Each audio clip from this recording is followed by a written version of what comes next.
the way to speak in Davos.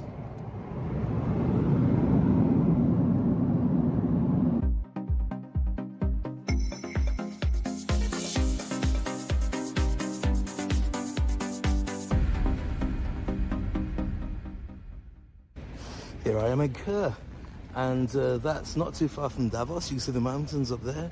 We're in Switzerland, and it's minus, I think it's about -1 or -2 at the moment, and I am freezing, but it's kind of exhilarating at the same time.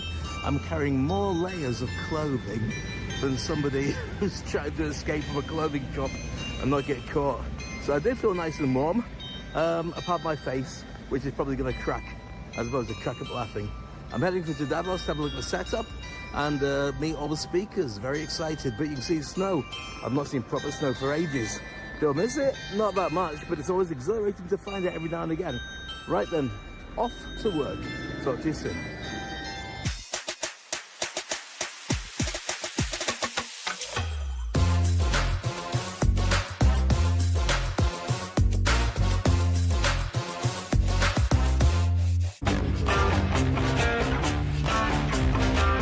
Here we are in Davos. I'm just outside the Mountain Plaza Hotel, where it's slightly off the main street, and the weather's much better today. I don't know if you can see the signage there. At the moment, the room that we're going to be in has a number of different events going on. The first day, and this is where it gets really interesting, the first day was all about diversity and women and empowerment, and my dear friend Carl Illilud was in there.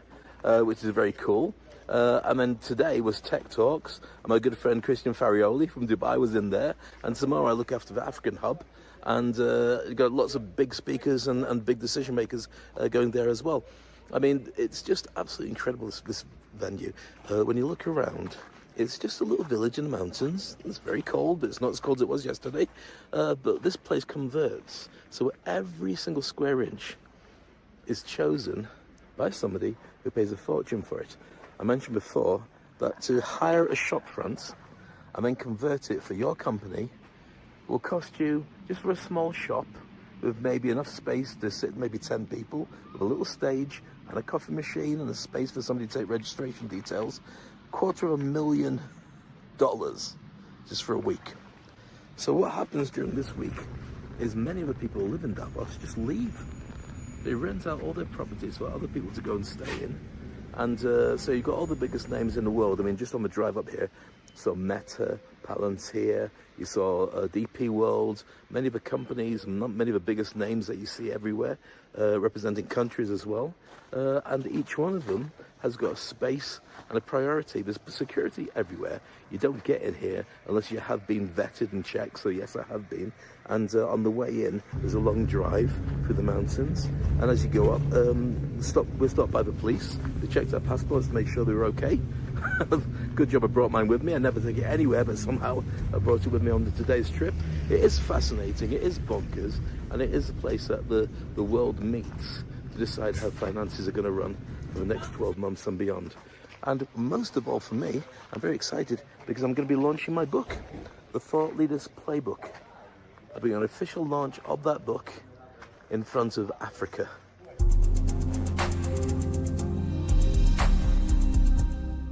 This is slightly off the beaten track, deliberately so we can get a lot of people in.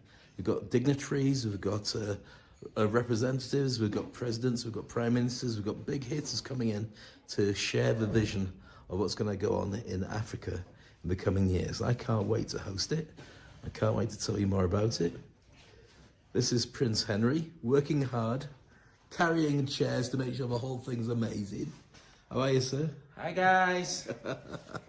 And Moise is out there just sipping his coffee and making plans about investors. I like that. He's sipping his coffee. He is. He didn't order any for us. Sipping his coffee. That was really good. I need my headphones. Everybody have to look.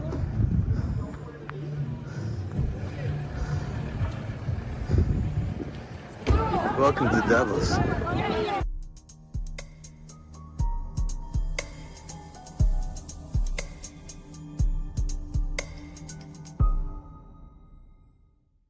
You see here, it's beautiful.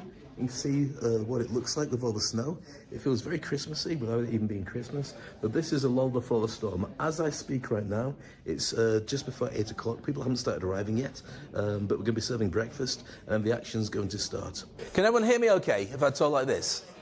Because I believe that we're going to be streaming live across the world. And we're going to have about 50,000 people watching at least. So I just want to make sure that you can hear me properly. There's nothing worse than doing a mime act when people are watching at home, including my wife, because she has no idea where I've been for 4 days. So it's the only way I can prove I was here. I've done a few selfies and put them onto Instagram, but she knows I can Photoshop it, so it doesn't really matter. So there we go. You won't know it, right? But myself, Prince Henry, and Moise, we spent the entire evening till 5 o'clock in the morning putting all these things in place. Yeah, you don't believe it, but it's true. So there we go. So just in case I lose my job here, I've got a second job at IKEA.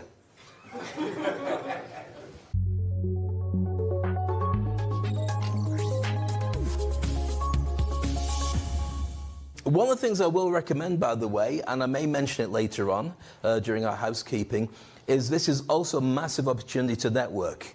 Now, what normally happens is people say, hi, how are you, and then go home with no contacts or whatever. Don't treat it like that. The way that we want to build this whole event and this whole culture and this whole community is that it feels like old friends and members of family coming back together, because ultimately everyone started off in Africa, whoever you are, whatever nationality you are, whatever you look like, and so it is effectively coming home, just with different mums and dads along the way, if that makes sense. So the way that I would do that, and not everybody wants to, but what I do is I get a selfie with the person I'm talking to, and then I go to WhatsApp, and I don't know if you've done this on WhatsApp before, but on WhatsApp you can go to, has everybody got, who hasn't got WhatsApp? Who's too rich that you would never connect with human beings anyway? A couple of people, okay. But what you do is you go on WhatsApp, and there's a QR code that you can find, which is, if you go to the settings bit, there's a tiny little blue QR code, you press that, and it brings up this weird thing that looks like that. So then you get the person in front of you to scan it, or you scan it from them, and then you get their details instantly, and your job is to send the selfie you took of both of you to them. Because what happens, especially if you network and you travel quite a lot like I do, you meet people later on, you've got no idea who they are. Or they send you a message on LinkedIn. Of course, everyone's picture on LinkedIn was like 25 years ago, when we left university and they had hope. So you've got to make sure that you have something current, so you've got that relationship. And also, especially at an event like this, there's so many amazing people in here, you might want to put it onto LinkedIn just to prove that you are connected to some really big hitters. And if you're a big hitter and you've got me on it, you'll delete it. That's fine as well. If you see the picture on my phone, I can't really show everybody from here, but what I did was I went onto ChatGPT and I got to scan a picture of me. And I said, oh yeah, you can put this on camera. I said, I want you to take a picture of me. I want you to describe what I look like and make me look younger and thinner. And so that's me as Blade. You can't really see it very well, but that's me as Blade. I've also got me scoring for England in the World Cup final and doing stuff. And I also did one where I said, right, put a little bit of weight on me, because I think I don't want to look like that, and put me in a Santa Claus outfit at Davos, speaking to the African hub. And I can't show you that. It looks like Santa Claus has been inflated. So that one's going straight in the bin. I showed my daughter, she laughed, took her to school. She's not my daughter anymore. So we're due to start in a few moments' time. Okay, I'm going to do a little bit of a housekeeping rules to make sure that we're all on the same page. With your phone, put it on silent. There's nothing worse than your phone ringing. And if you do have to answer it, please take it out of the room. Because what happens is when you start talking and you go, yeah, I'm here, I'm at the African hub, and it's amazing, and the compere is really funny, but I'm not going to talk to him later on because I don't know who he is, and all this kind of... People can hear exactly what you're doing. So either say, I'll talk to you later, or take it outside. Because we've done a special deal with WEF that we can take your phone and sell it on eBay. Our hashtag that we're going to use, you've got two options. First one is hashtag African Transformation Group, or hashtag ATG. I know which one I'm using. So hashtag ATG is much easier. Feel free to take photos, to take videos, to share it with other people who didn't get an invite. Fire exits are, there's one there, There's one there, and I think there's one there, but I'm not sure if it runs into the kitchen, in which case that's probably where the fire's coming from. Don't go there. If you do hear alarms, and I've not heard the alarm, then obviously head towards the fire exit. I would just go and stand in snow, to be honest with you. You're probably going to be okay from there. But if you don't hear the fire alarm, or you're busy, or you're hard of hearing, look for the guy that looks like Bob Marley's older brother, screaming and running towards the fire exit, and follow me. Because one of the things that happens, and most people don't know this, is when you're a speaker, when you walk into a room, and if you've ever spoken, you'll have experienced this before. Speakers go on, and they share some incredible content, and normally the room goes silent during the speech, and then afterwards the room stays silent. And the speaker doesn't know whether it went down well or not, and they walk, thank you very much, like this. So what you need to do is make sure you clap for everybody, so make them know that they've done a great job. If afterwards they're terrible, don't clap so much, but make sure they know that. So here's what we're going to do. We're going to have a little bit of a practice of making applause. And I know you're all seniors, and you're all brilliant, and you're all really high-end. And the reason I'm sharing this with you is so you can do this next time you're speaking. So you get this incredible feedback. So what I'm going to do is teach you all to make a little bit of noise and energy. And I think this room is very warm, so that's okay. It's not as bad as standing outside waiting for ages for all these white vans to go past. These black vans with all the windows covered that it was earlier. So I'm going to ask you just to, in fact, I'm going to do a practice of this. If I say, good morning, everybody, good morning. Oh, look at that. You warmed up already? That's amazing. My job is done. Check, please. No. Okay. So here's the little trick for you. If you do a lot of speaking, this is something I'll give you for free because I teach people how to speak. When you say good morning, everybody, good morning, your audience normally goes... And then you've got to say the same thing again. So here's what you do. You say, good morning, everybody, good morning. And they go, oh. And then you say, come on, we can do much better than that. And they're going, he's talking to me. I have to join in. Then you say the same thing again, and then you get a lot of noise back. So I'm going to practice. You can borrow this. It's for free. It's a gift, right? Because I'm not going to see you at Christmas, but this is yours. So I'm going to say, good morning, everybody. Good morning. Good morning. Oh, come on. You can do much better than that. And then watch the arms. Good morning, everybody. Good morning. See? And then you've got everybody at the right frame of mind, and then you thank everybody, and then you go into the normal presentation. Now, here's another tip for you. How many people here are going to be speaking here? We've got a couple of speakers. Oh, fantastic. How many people speak on a regular basis to audiences? Have you ever spoken to an audience and found the audience just stared at you afterwards?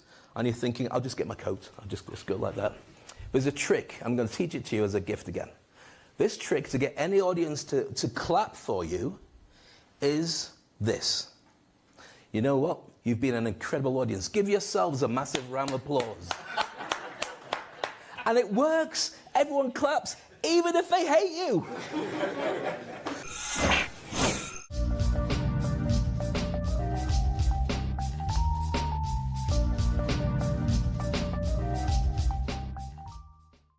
Let's get straight into this. I'd like to bring on a dear friend of mine, who, as you've probably noticed, is also my big brother. And he is the president of the African Transformation Group. Please put your hands together for Prince Henry Madafi. Thank you. Thank you. Thank you.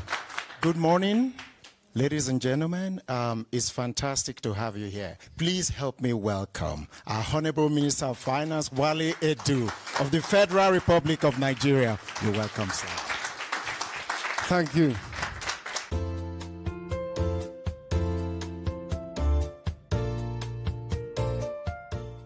So next up on the stage, I'd like to invite a very dear friend of mine, somebody I really admire on every level. Not least the fact that he dresses much better than me, and he walks much better than me, and when he talks, I'm going, I've got a squeaky voice, thank you so much. But today he's going to share with you some incredible stuff as he shares with you all about the impacts of the diaspora funding and what that's going to do for everybody. It's a showcase presentation followed by a fireside chat. So to bring him on stage, it's my utter pleasure to invite on the co-founder of Abroad and also the co-founder of the ATF Group, Mr. Moise Kamini. Please give it up, Moise. You want to take this microphone? I'll be talking about, we'll be mentioning being bold, and I think everyone who knows me, I'm quite bold. Okay. We would like to transform the continent, and the way we thought of doing it is through TICS abroad. There's a potential of 220 billion available for investment. And we are bold. We believe in the next 10 years, we can channel $1 trillion through our platform. How do we do that? Let me explain. So, having said that, I'm just overjoyed having this team. And please, a round of applause for this team. Thank you so much. Please, thank you.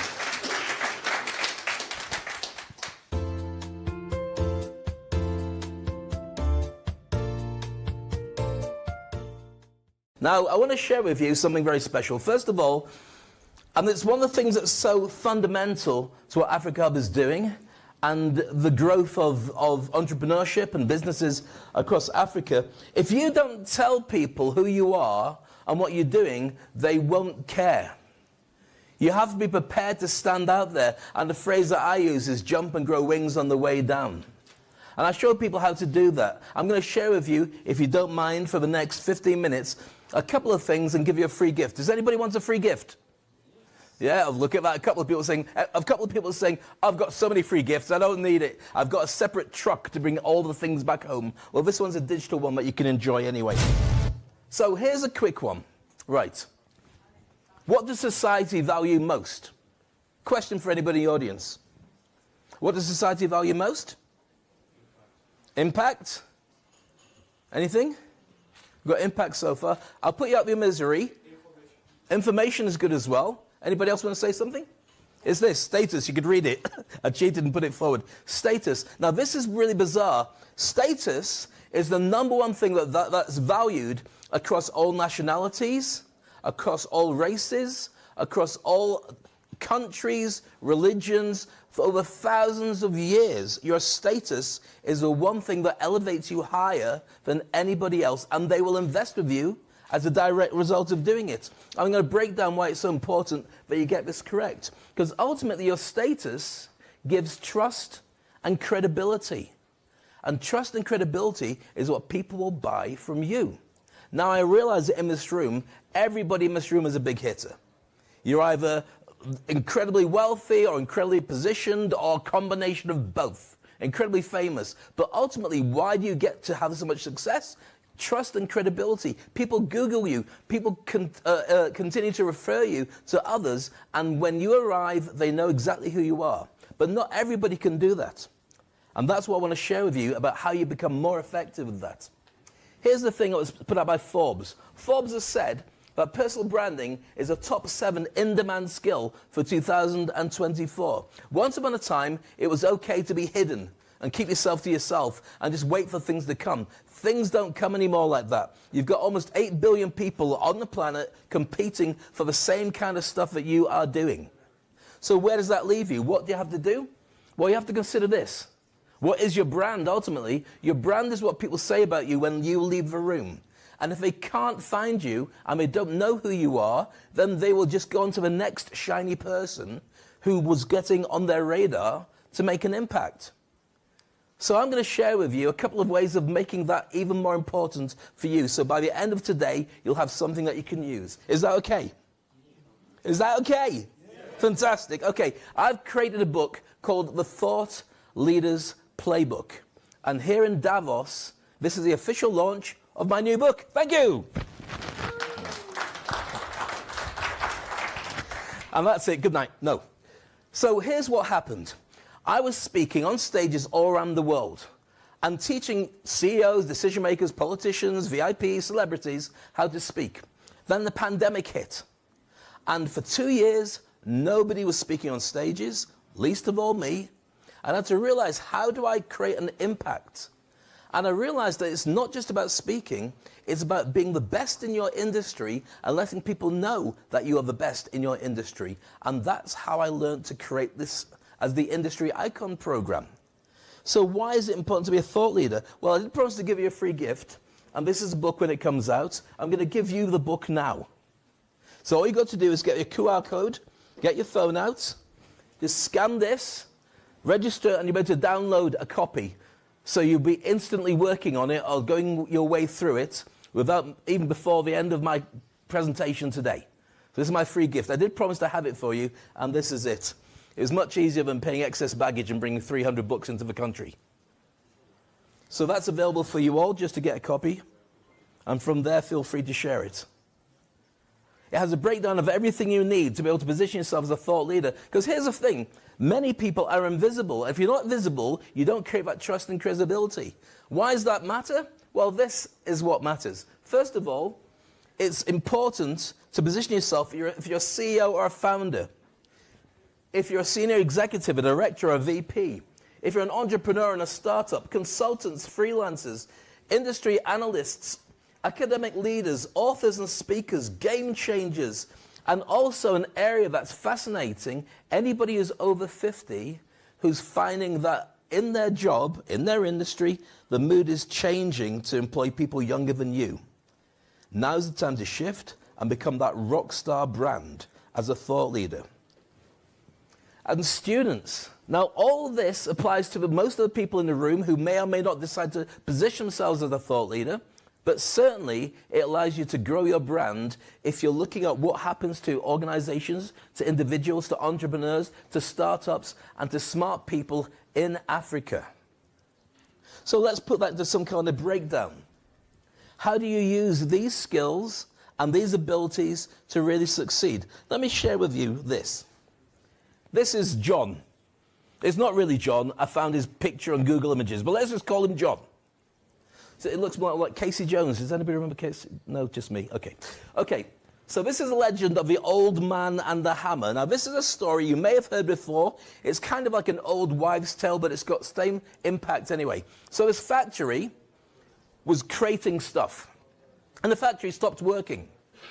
And they tried to fix the machinery, and it wasn't doing well. And in the end, they said, let's call John. So John comes in with part walrus, part engineer, as you can clearly see with moustache, walks in, has a look around, tries to listen, starts a button, doesn't start properly, opens up his toolkit, goes over to a panel, unscrews the panel, takes it off, takes a tiny little hammer, taps 3 times, goes back, presses a big red button, and the machine starts again. And suddenly the whole factory starts working. And so John puts his hammer back in his case, walks over to the big boss, hands him a bit of paper, waves, and walks out. Now here's the challenge. The bit of paper was a bill, an invoice for $100,000. So the boss looks at it and he says, oh, hold on. $100,000, you're only here for like 3 minutes. How does that work out? And this is why it's so important to position yourself as a thought leader. The invoice had this. Tapping with my hammer cost $2. Knowing where to tap was worth $99,998. Everybody in this room, regardless, the people you work with, the people you know, have that knowledge of how to tap. But the problem is, you probably don't know who to ask for, or how to connect yourself, or how to position yourself. That's where thought leaders come in. Because ultimately, what you have to do is a formula for being paid. Now, everybody in this room is successful. Everybody in this room is making great money, and the more power to you. The more you work with the Africa Hub and the team from ATG, the bigger it's going to become. But there's a formula for being paid, and it's 2 things. This is the first thing, the effect of a job that you do. And the second thing is, how cheaply can they replace you with somebody else? As a thought leader, they can't replace you because there's nobody else who does exactly what you do, narrowing down your focus, positioning yourself as the best in what you do. So why am I telling you all this? Well, very simply, and this is what the book was created to do. Your expertise, everybody's expertise in this room, is one of the most valuable assets that you have, and most people let it die with them. When you're looking at what's happening in Africa, you've got a whole empire, potentially, I won't go there and say that word again, but you've got a whole potential massive countries where your knowledge will help a group of people to fast track where they need to be. You owe it to them. Because knowledge is power, and people will pay for that. They'll pay for that ability to be positioned to fast track who they are. My clients who work with me all make 6 to 7 figures on top of their normal wages by tweaking and positioning themselves differently, to write a book, to do a podcast, to speak on stages, to find new things related to what they do, running a course or mentoring people. Prove you can help them. Find out what their headache is and fix their headache. That's what thought leaders do. So the industry icon is the thing that I produce to help people to be able to position themselves as the best in their industry. So how does that work for you? Well, we've mentioned it a number of different times today. It's about creating your legacy. Now, here's the thing that most people get wrong about legacy. Legacy is about what people think about you when you die. Why would you wait that long? Do it now. Have your legacy while you're alive and enjoying and eating, I don't know, croissants and enjoying your coffee and connected to people that love you. But you can see how it grows as you do it now. Position yourself as a thought leader. For me personally, once I'm gone, I'm gone. I don't care. I'd like to know now.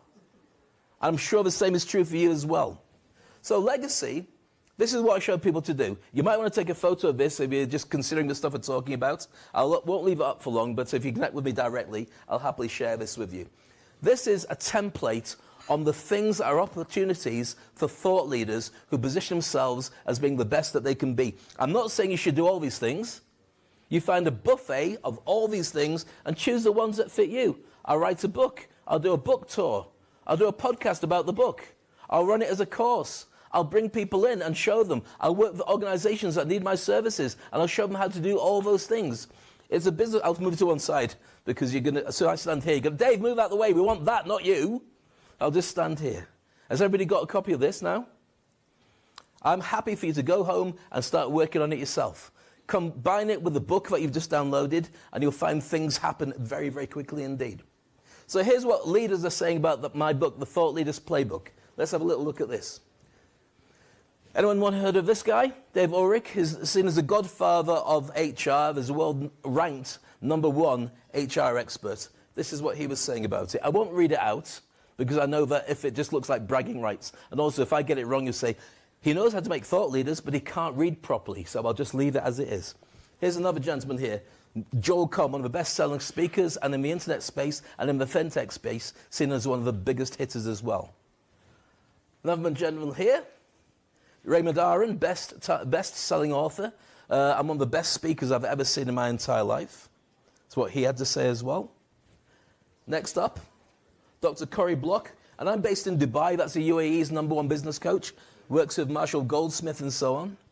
So I could go on and show you these. They get boring after a while. You're just going, yeah, Dave, yeah, Dave. It doesn't matter. Here's the one question that I'll share with you. The one thing that you should really ask is not about what you do. It's what can you do for other people. Once you've worked that, then that's what you do. So the question to always ask is, what's in it for them? Not what's in it for you, what's in it for them? If you satisfy that, it works. If you're married, that's a question you ask. What can I do to make my partner happy? And if you can satisfy that and make them happy, they'll never complain about anything ever again, unless you're married to mine, in which case then maybe one or two things. Can we erase that from the video as well? Too late. Streaming across 50,000 people going, I'm going to tell you, missus. Okay, so some incredible hitters there. So if you want to be a business rock star, this is how you do it. I'll show you this once again if anybody hasn't taken a copy of it. It's a Thought Leaders Playbook. It's there for you to share amongst your community. If you want to know how to do this with more impact, or even better, if you want to look at what you do and say, Dave, I'm an expert at what I do, but I haven't shown enough people, I will show you exactly how that's done. Success leaves clues. The world is hungry. This place here is desperate and hungry for expert leaders to show them how to fast track and go from what's inevitable for Africa to be seen and respected around the world in the next 25 to 30 years.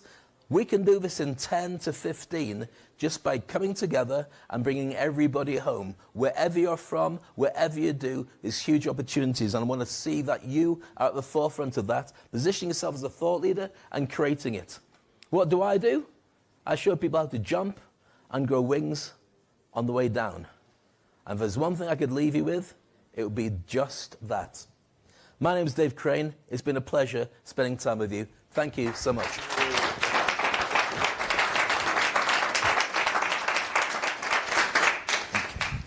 Thank you so much, Dave.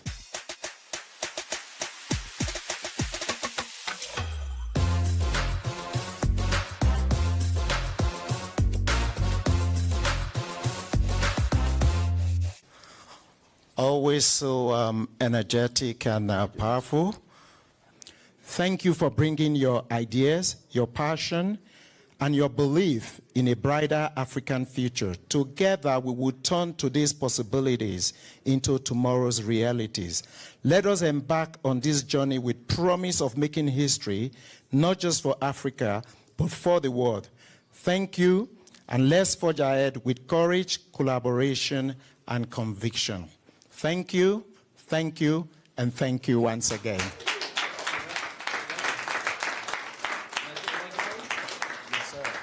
Ladies and gentlemen, if you haven't charged a glass, there's a couple here and a couple doing the rounds.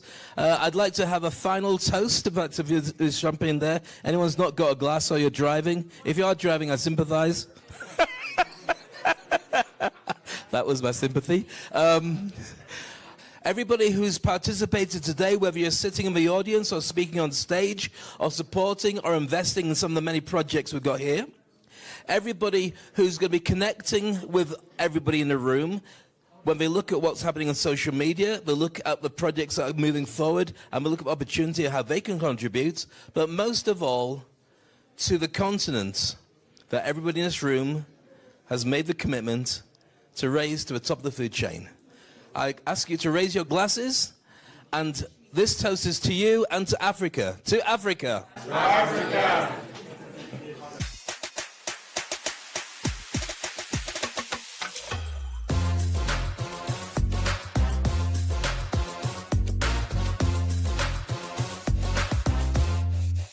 And that's it. I'm done. Finished with Davos, heading back to glorious Dubai. And the airport's busy, crazy busy. Full of decision makers, full of millionaires, billionaires, politicians, everybody who's been there. I bumped into a couple of my old friends, and always happy to make more too. But meanwhile, the most important thing for me is just to get back to my girls. Find a family, walk with dogs, have a cup of tea, and chill. Thanks for coming with me on my adventure. I look forward to taking you on another one. Meanwhile, take your time, come to Zurich, enjoy Switzerland. It is beautiful.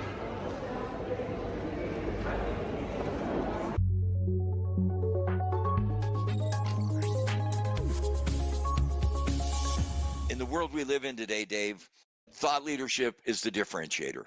Technology is the great equalizer. We all have access to Google. We all have access to ChatGPT. Those who have thought leadership separate themselves. Your book is a roadmap to getting there.